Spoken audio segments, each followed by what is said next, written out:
د سنت مثال امام مالک رحمت الله علیه فرمایي د نوح علیه السلام د کشتۍ په شانته ده. ان السنت سنت چې کوم ده مثل سفینه نوح د نوح علیه السلام د کشتۍ په شانته ده. من رکبها فقد نجا ومن تخلف غرقا. امام مالک رحمت الله علیه فرمایي کوم خلکو چې د نبی سنت په خپل زندګۍ کې رونیول، خپل وضع قطع لباس کاروبار لین دین هغه د خپل د نبی د طریقې موافق جوړ کو، دا خلق به کامیابی دو نجات بامون.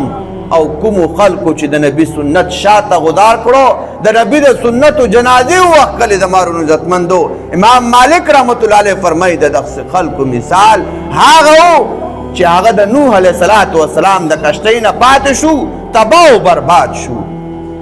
اگر چې د نوح علیه السلام د عظیم پیغمبر اولو العزم پیغمبر دوی ته وګورئ د کشتۍ نه پاتې شو، تباہ او برباد شو. دا د سنت مثال د زمارو عزتمندو. زما او ستا په زندګۍ کې سنت موجودو، سنت طریقې موجودې، ما او تا کامیابو. سنت طریقې موجود نه ضلالت او گمراهی ده. نبی فرمان ده لو تمسکتم، اے اللہ رسول ته دنیا نه روانې سپرې دی وی ترکت فیکم امرین، دو سیزونه پریدما لو تمسکتم بهما لن تضلوا، ترې هغه دو سیزونه تاسو رونیول، هر قسمه فتنې او ازمایښونه مصیبتونه به راځي، لن تضلوا چلې به تاسو ګمراه نشئ. الله رسول هغه څه دي؟ کتاب الله، د رب کتاب دی. هغه کتاب له ټایم ورکولی، هغه کتاب زده کولی، هغه اورېده دي، په هغې ځان پوه کولی. ما او تا ځان نه تپوس کو، ما او تا د هغه عظیم رب کتاب له څومره ټایم ورکړ.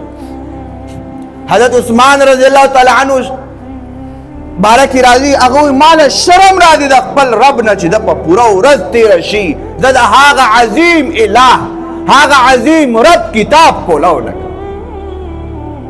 امام حضرت عثمان رضی الله تعالی فرمایي ماله شرم راځي د خپل رب نه چې زه ما منته 24 غنټې تېرې شي د هغه رب کتاب کولو نه کوم، د هغه تلاوت نه کوم، ماله شرم راځي. دغه د قرآن سره محبت چې آخري وخت هم د هغه مرګ او شهادت په قرآن منتو شي. دویم چې شی دی وسنتي، نبي وایي زما سنت رونیوئ، زما سنت طریقې رونیوئ، تاسو به چرې ګمراه نشئ.